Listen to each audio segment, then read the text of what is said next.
지금 우리는 신약 성경 교회가 시작된 이후로, 예수님이 이 땅에 오신 그 순서부터 시간적인 순서를 따라서 복음서를 강해를 했고, 지금 교회 행전에 대해서 강해를 하고 있습니다. 우리 오늘은 데살로니가 교회에 대해서 살펴보고 있는데요. 이 데살로니가 교회는 짧은 기간 안에 영적으로 큰 변화가 일어났던 교회입니다. 생명의 위협 속에서도 우상을 숭배하지 않고 성도들의 많은 헌신으로 인해서 열매를 맺어서 그리스 지역에 다 소개될 정도로 아주 모범적인 교회였습니다. 그런데 문제는 이 교회에도, 이 아름다운 소문이 넘쳐났던 교회에도 약간의 문제가 있었고, 그 문제를 해결하기 위해서 사도 바울이 고린도에서 이 데살로니가 교회 성도들에게 편지를 쓴 것이 바로 데살로니가 전후서가 됩니다. 그 문제가 뭐였느냐? 하나는 뭐냐면 바울에 대한 소문이었었어요. 왜 바울이 그렇게 데살로니가 지역에서 갑자기 떠나야 했는가 하는 그 이유를 가지고 잘 알지 못하는 사람들은 사도 바울이 생명의 위협을 받아서 떠났다, 빨리 급하게 떠났다라고 생각을 했던 것입니다. 그래서 데살로니가전서 2장에 보면 여러분들이 설교를 들었죠. 어떤 문제를 해결하기 전에 진위를 잘 파악해라.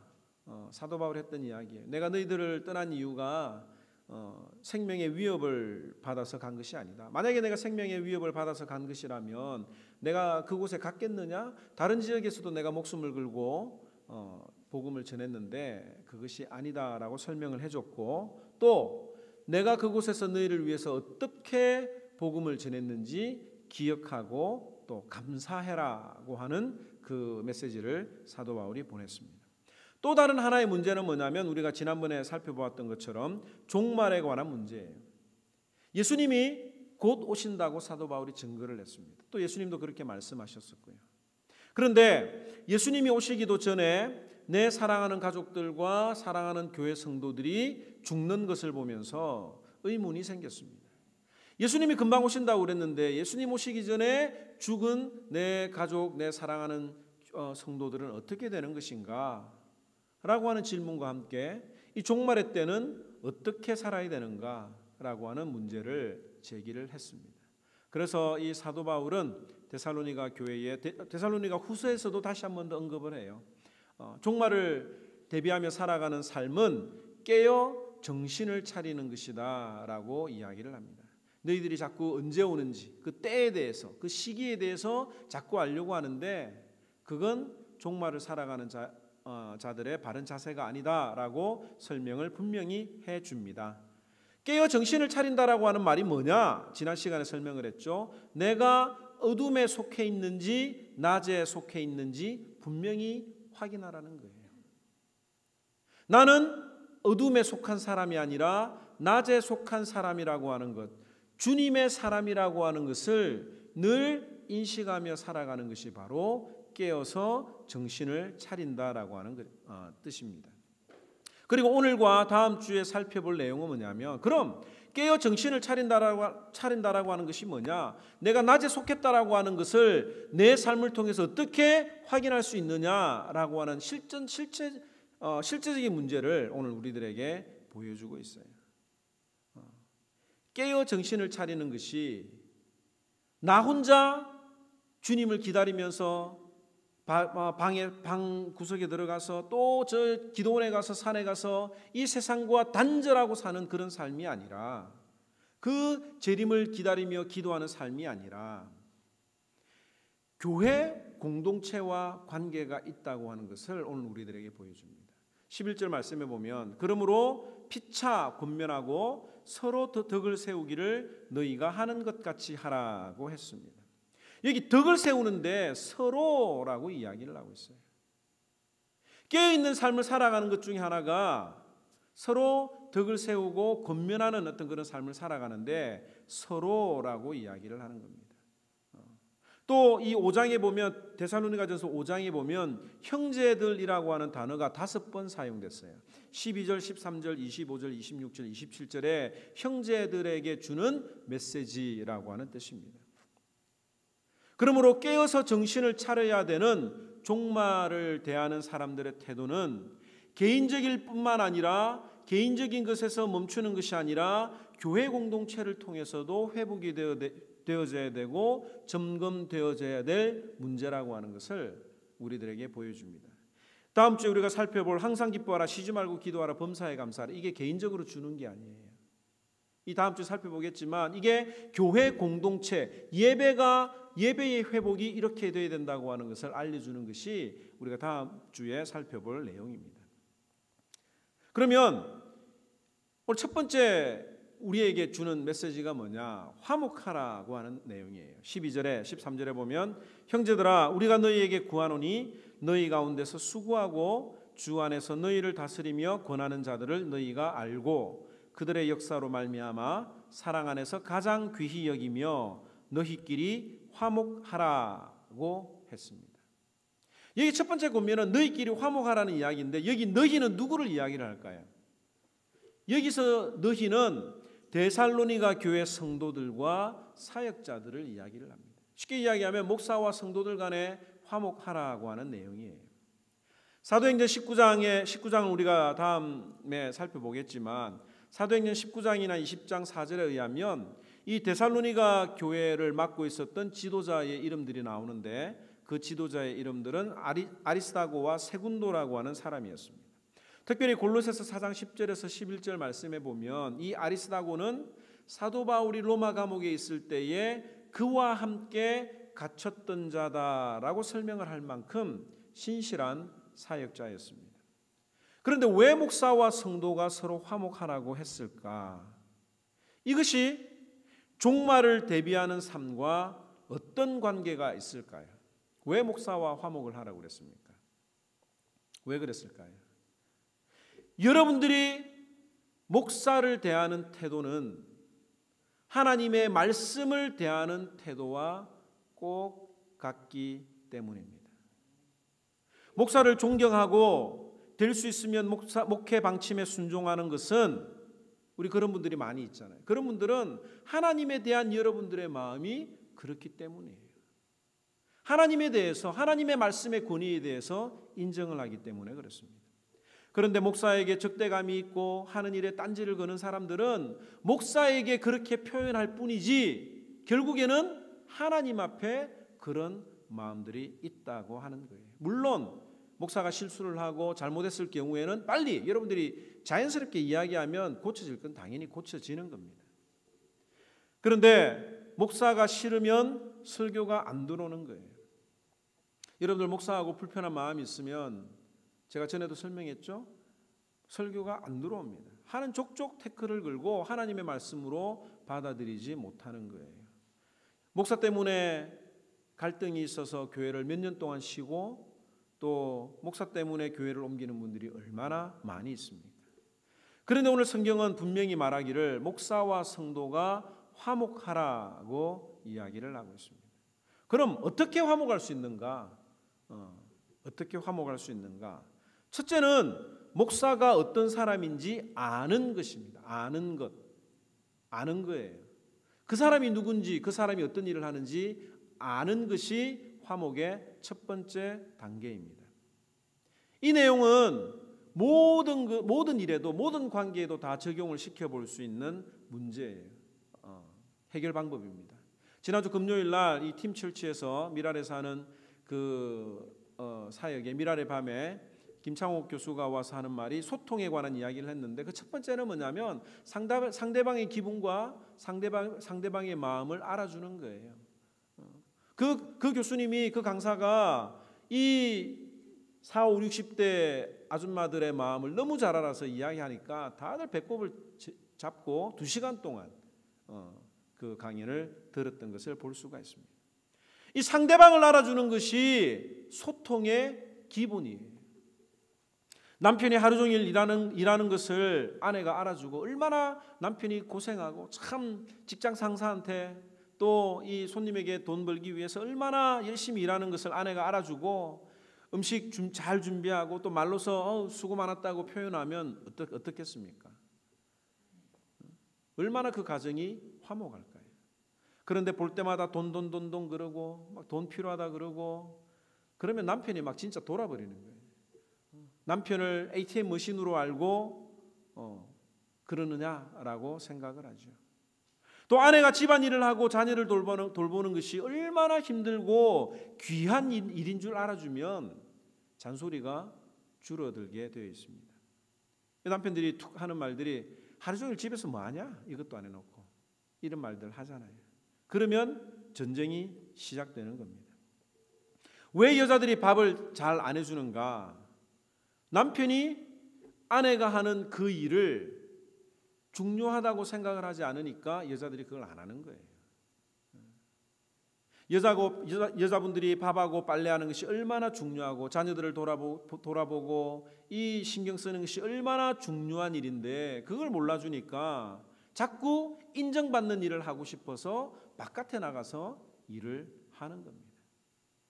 자녀들도 마찬가지예요. 공부는 안 해도 우리 아이들이 공부는 안 해도 마음고생은 심하게 하겠지라고 알아주면 그 다음에 뭔가 대책이 생기지 않겠습니까? 이것도 성적이라고 받아오고 말이에요. 제가 요즘 회계를 많이 하는데 저 김창욱 교수가 금요일날 강의할 때 했던 그 내용이 공감이 됐던 내용이 있어요. 93점 아이들은 93점 받으면 90점만 받아도 지금은 밖에서 90점만 받으면 A거든요. 그럼 A 받으면 잘했다고 그래야 되는데 다른 아이들은 올 A를 받으면 용돈을 준대요. 근데 저는 93점 받으면 왜 100점을 못 받냐 조금 더 가자 했던 그 말이 정말 가슴에 와닿았습니다. 얼마나 아이들이 공부하기 싫었을까요? 상대방에 대해서 제대로 안다라고 하는 것이 화목하는 길에 가장 우선적으로 선행되어야 될 문제입니다.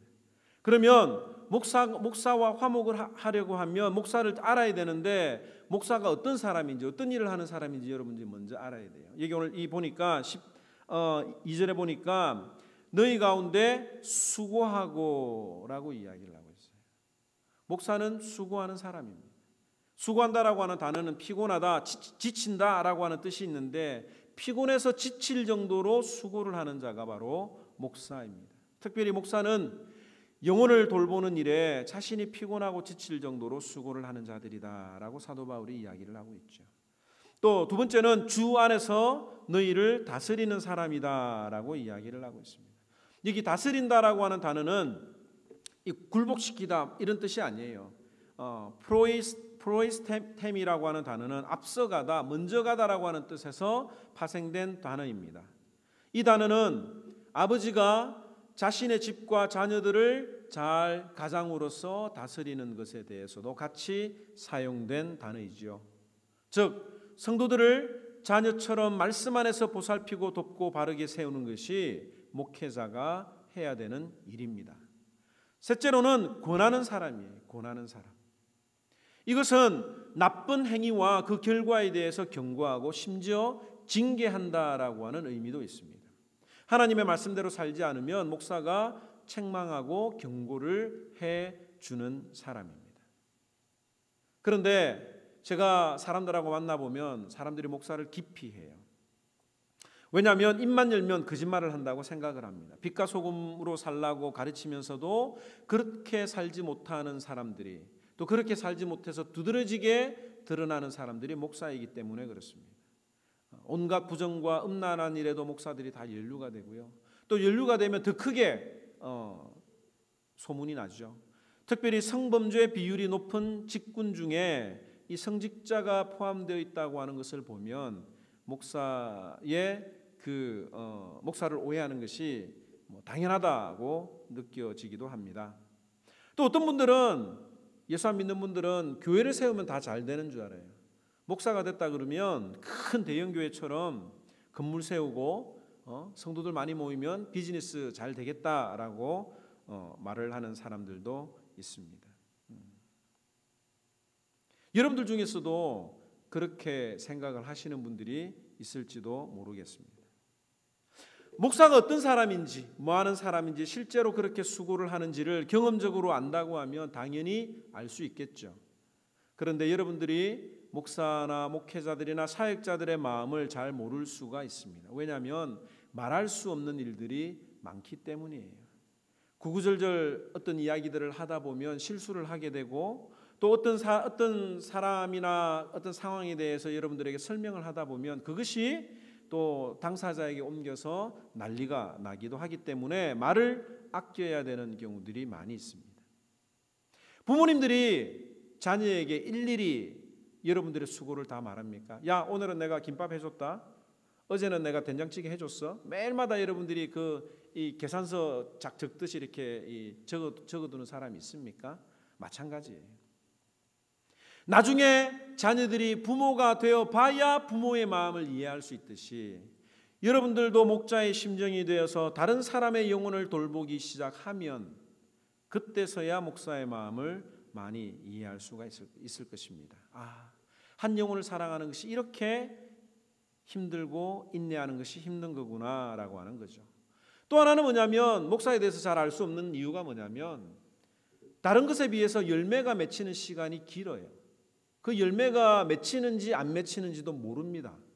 말을 안 하거나 행동으로 드러나지 않으면 지금 저 사람이 성장을 했는지 안 했는지 추측밖에 할 수가 없는 거예요. 그러니까 사람들이 생각할 때 숫자로 자꾸 목사를 평가를 하는 겁니다.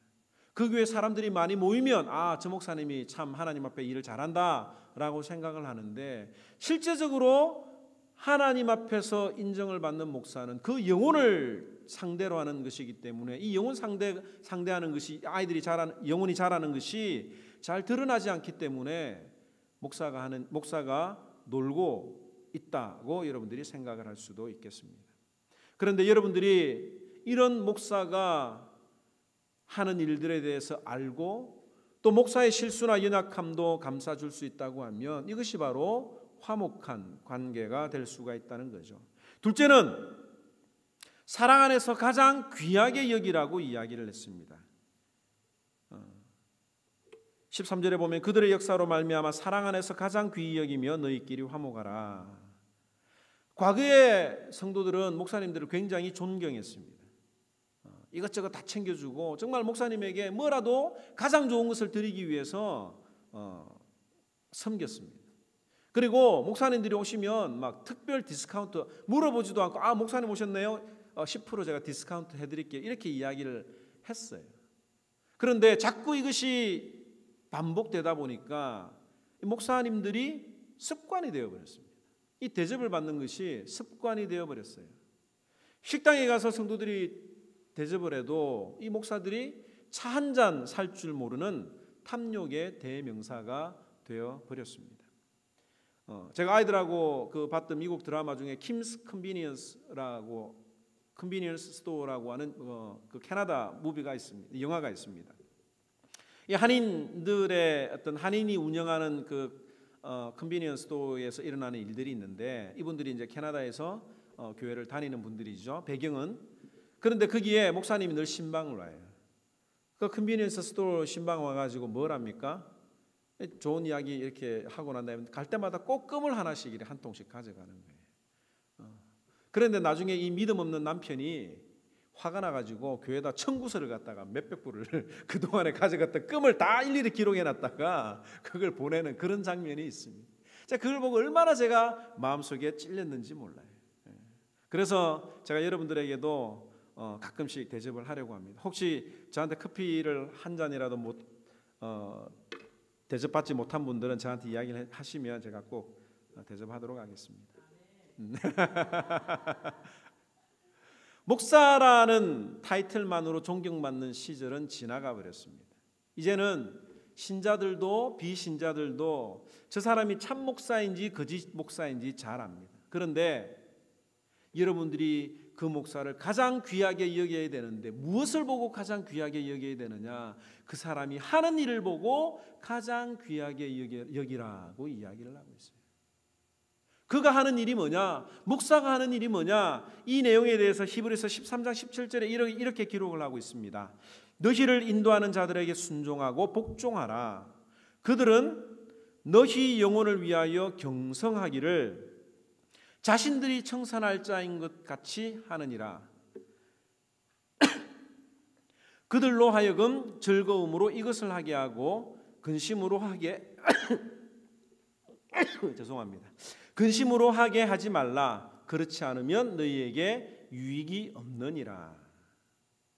묵상하는 일이 뭐냐면 성도 여러분들에게 문제가 있으면 사역자들은 자기 문제로 여긴다고 하는 거예요. 너희 영혼을 경성하기를 자신들이 청산할 자인 것 같이 하느니라. 여러분들이 교회를 안 와도 목사는 늘 내가 잘못해서 그렇다고 생각을 합니다.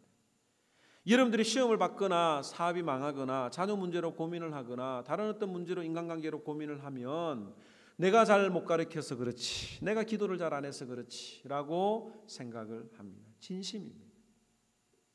이게 바로 부모님들의 마음 아닙니까? 여러분들의 자녀들이 잘못되면 다 부모 탓하잖아요. 아유, 공부를 못하면 내가 좀 더 지원해주면 얘가 더 잘할 텐데 내가 못 도와줘서 그렇다라고 그런 어떤 미안한 마음을 가지지 않습니까? 바로 그런 부모가 여러분들의 사랑을 받는 것이 자녀들의 사랑을 받는 것이 당연한 것이 아닙니까? 목회자가, 사역자가, 목사가 정말 진심으로 여러분들과 같이 공감하고 여러분들의 잘못을 자신의 잘못으로 여기는 목자라고 하면 그 일을 보고 이 세상에서 가장 귀한 것으로 여기라고 성경은 이야기를 합니다. 사실 목사하고 뭐 불편할 이유는 없잖아요. 그죠?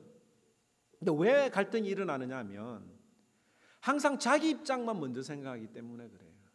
성도들은 목사에 대해서 이렇게 생각을 합니다. 그렇지, 오늘 목사님이 설교하니까 목사는 당연히 영혼을 사랑하고 피곤에 지쳐 녹초가 되도록 희생을 해봐. 그럼 당연히 모든 성도들이 존경하지라고 생각을 하는 거예요.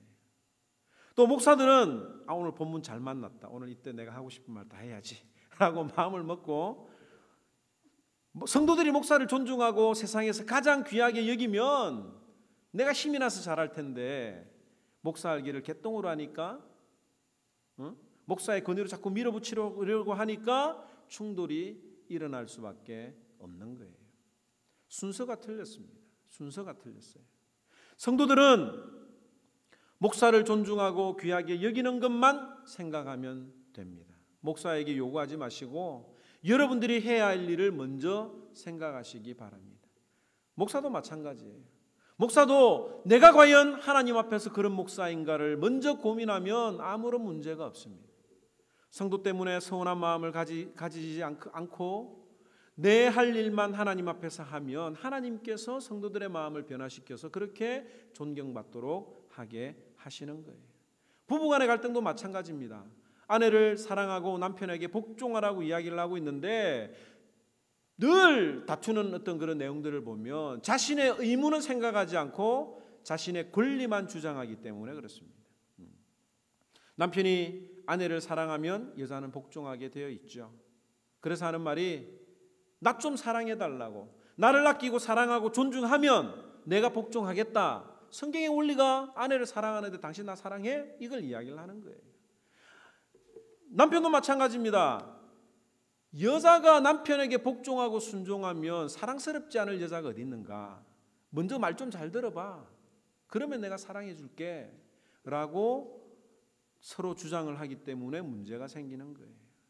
성경은 상대방에 대한 요구를 하는 것이 중요한 게 아니라 내가 내 할 일만 먼저 하면 그것이 모든 것들이 풀어지는 질서 원리라고 하는 것을 우리는 생각해야 됩니다. 성경은 늘 자기부터 내가 먼저 그 일을 하라고 가르칩니다. 종말의 시대를 살아가는 신자들에게 주시는 첫 번째 실천적인 권면은 목사와 화목하라. 목사가 실수해도 목사님이 나를 위해서 기도하고 사랑하고 있다라고 하는 사실에 변함이 없다라고 하는 믿음이 있으면 갈등이 덜 생깁니다. 또 하나는 뭐냐면 목사가 완벽한 사람이 아니라고 하는 것을 인정을 해야 돼요.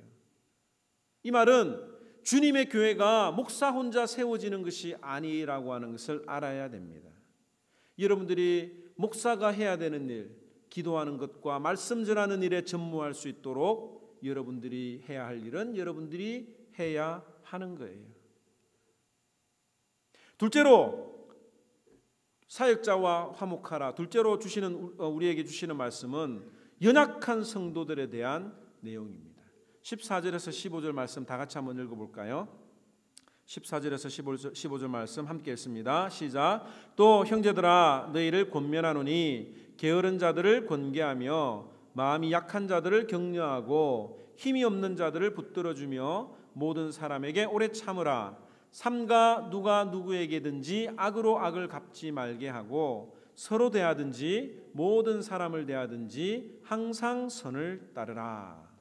형제들을 돌아보는 것이 종말을 대비하는 삶의 바른 자세입니다. 그런데 이 형제들을 돌아봐야 되는 부류가 있는데 나와 잘 친한 사람들, 나한테 잘해주는 사람들에게 관계를 회복하라고 하는 이야기가 아니에요.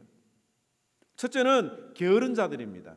여기 게으르다라고 하는 것은 무질서하다 혹은 대열에서 벗어난 의미로 낙오된 병사를 가리키는 말이에요. 낙오된 병사에게 사용되었던 말입니다. 이 게으른 자가 누구냐? 자기에게 주어진 일은 하지 않고 남의 신세를 지며 사는 자들이 바로 게으른 자들입니다. 이 교회 안에도 게으른 자들이 있어요. 자기 일은 자기하고 관계된 일은 민첩하게 행동하면서도 이 교회만 오면 풀어지는 사람들이 있습니다. 오늘 여러분들 이 오해를 오늘 새로운 분이 계신데 오해를 하지 말아야 할 것은 우리 교회는 이런 교회가 아닙니다. 목사하고 잘 지내고 있고요. 성도들 간에 너무 화목한 교회이긴 하나 오늘 말씀에 따라서 보편적인 교회에 대해서 지금 이야기를 하고 있는 겁니다. 교회 안에도 게으른 사람들이 있어요. 교회만 오면 공주가 되는 분들이 있습니다. 집에서는 열심히 하인처럼 막 일을 하고 아이들 챙겨주고 남편 잘 챙기는데 교회만 오면 공주가 되는 분들이 있어요.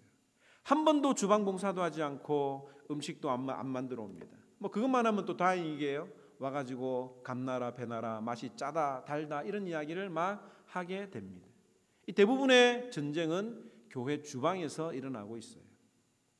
주방에서 일하는 분들의 불만이 뭐냐면 공평하게 하자는 거예요. 왜 누구는 주방에 있고 왜 다른 사람은 공주처럼 앉아 있느냐? 왜 이 사람은 많이 하고 왜 저 사람은 적게 하느냐? 이런 문제로 자꾸 생각을 하다 보니까 갈등이 생기고 어려움이 생기는 겁니다. 교회 일도 마찬가지예요. 주방뿐만 아니라 교회 일도 자기가 해야 할 일은 하지 않으면서도 입으로는 이렇게 해야 된다, 저렇게 해야 된다 말하는 분들이 많이 있습니다. 여러분들 이 아이들을 위해서 헌신하는 분들이나 주님의 교회 일을 위해서 월차를 내고 자기 시간을 포기하고 섬기는 그런 분들이 얼마나 힘들고 귀한 일인지 여러분들이 잘 알아주셔야 돼요. 성경은 이 게으른 자들에게 오래 참음으로 권면하라고 이야기를 하고 있습니다. 또 하나는 마음이 약한 자들입니다. 다른 성경에는 이 마음이 약한 자를 소심한 자라고 표현을 하고 있습니다. 이 어떤 사람이 소심한 자냐? 그때 당시에 신앙의 박해 때문에 두려워서 숨어 있던 자, 사랑하는 사람과의 죽음을 겪고 힘들어하는 자들이 있었는데 이 사람들이 바로 마음이 약한 자들, 소심한 자들이라고 하는 자들입니다. 오늘날에도 마음 약한 자들이 교회에 많이 있어요. 될 대로 되라지라고 하는 그런 어떤 믿음이 좀 있어야 되는데 너무 생각이 많고 계산이 많아서 이 자기 생각이 안 맞으니까 마음의 문을 닫아 버립니다. 또 한 소리 듣는 것을 너무너무 싫어해요. 아이고 주의 일 하다가 뭐 한 소리 듣는 것쯤이야 하고 털어버리면 좋은데 농담으로 던진 한마디에 마음이 상해서 교회를 안 오고 주님을 떠나는 자들이 얼마나 많이 있습니까? 성경은 그들을 향해서 격려하고 위로하라 라고 이야기를 하고 있습니다. 또 하나는 힘이 없는 자들입니다. 힘이 없는 자들은 육체적으로는 연약한 자를 의미하지만 더 나아가 믿음이 약한 자를 의미하기도 합니다. 교회 안에 사도 바울은 믿음이 약한 자에 대해서 여러 번 이야기를 하고 있는데 어떤 사람들이 믿음이 약한 사람인지 아세요? 사도 바울이 로마서 15장에 이렇게 이야기를 하고 있습니다. 믿음이 강한 우리는 마땅히 믿음이 약한 자의 약점을 담당하고 자기를 기쁘게 하지 아니할 것이라고 이야기를 하고 있어요. 사도 바울이 교회 안에 믿음이 강한 자가 있고 믿음이 약한 자가 있다고 이야기를 하고 있습니다.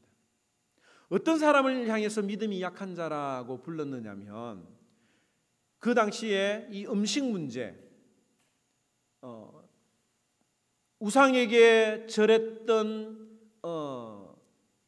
고기들이 시장에 유통이 되는데 그 시장에 유통되는 고기가 우상에게 바쳐졌던 고기인지 아닌지 몰라서 사 먹지 못하는 사람들이 있었어요.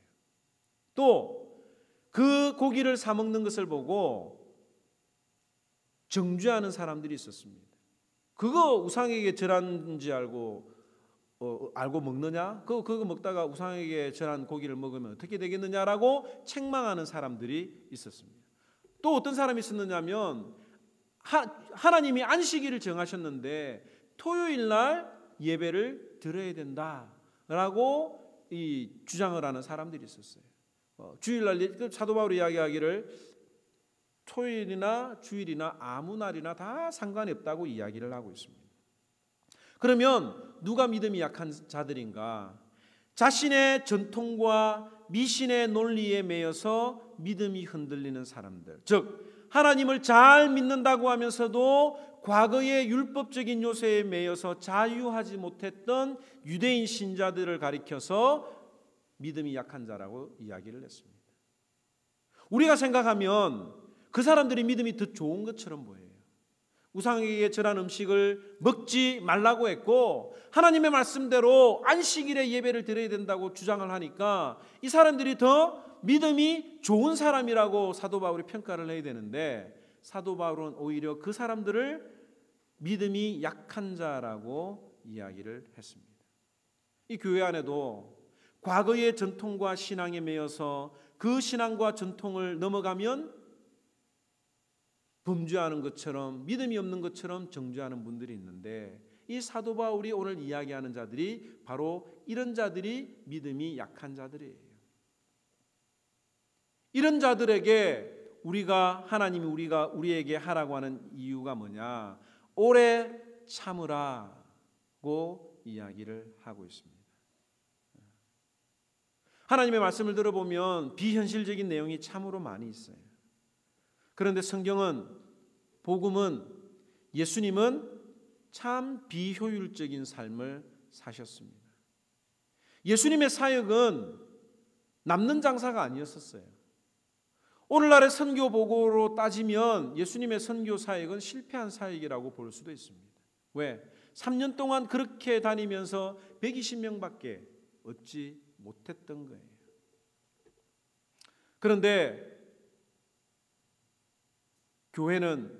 예수님은 아낌없이 그들에게 사랑을 베풀어 주셨습니다.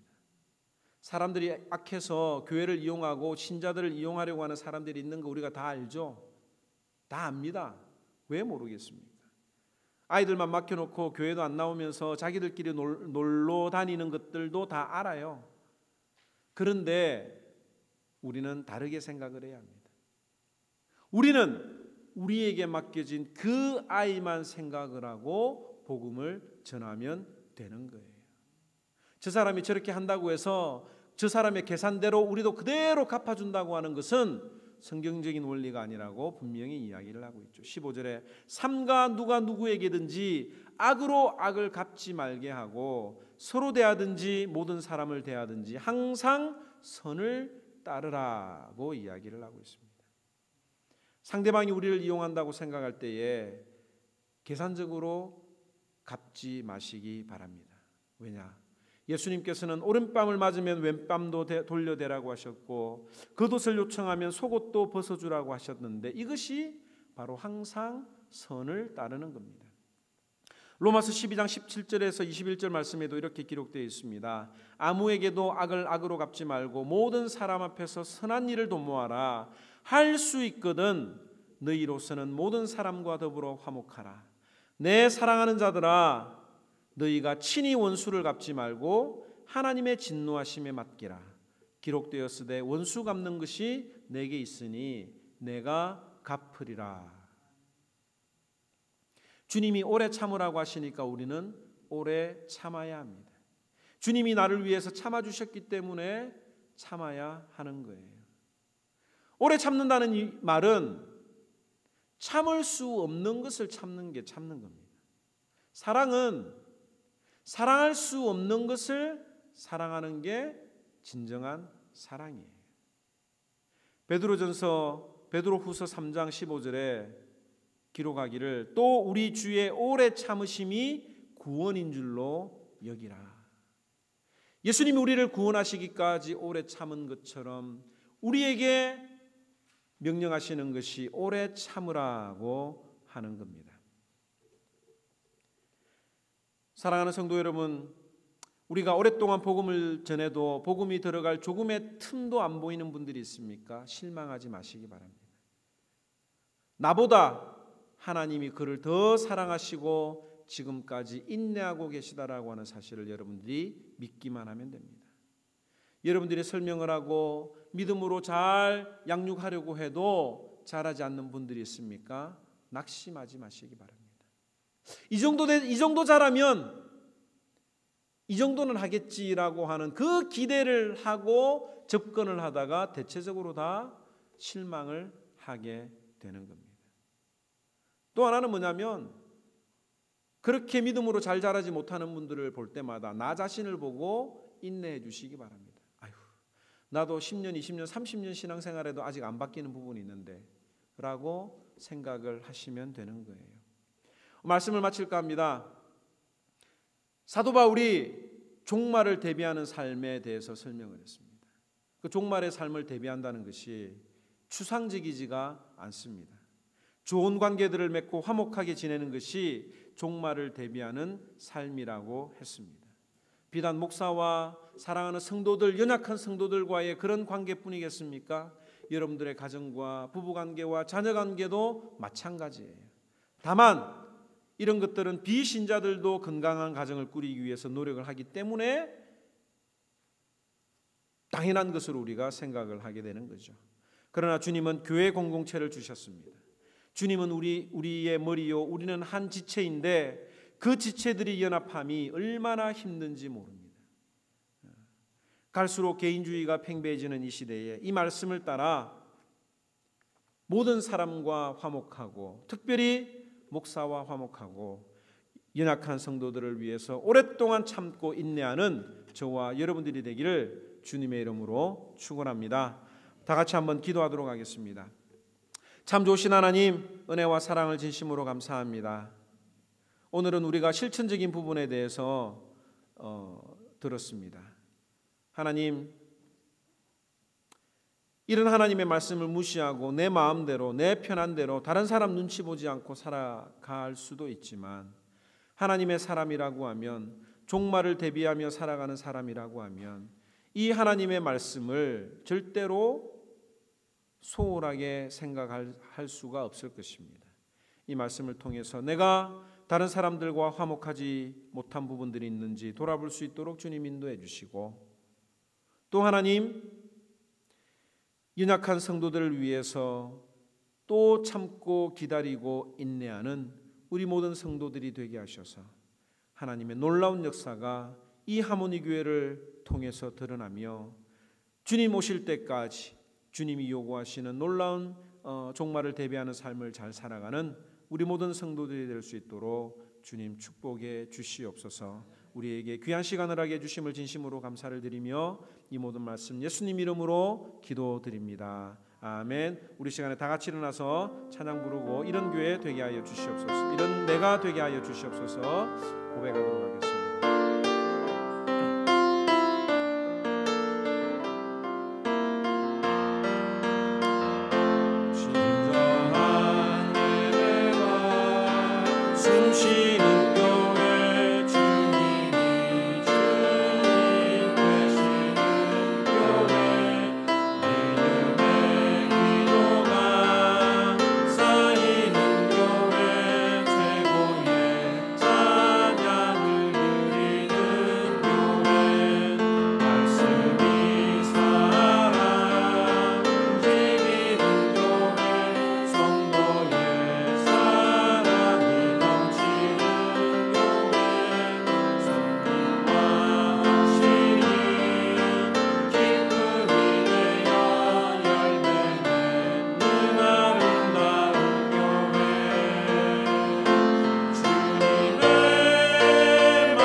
좋으신 하나님 감사합니다. 오늘도 하나님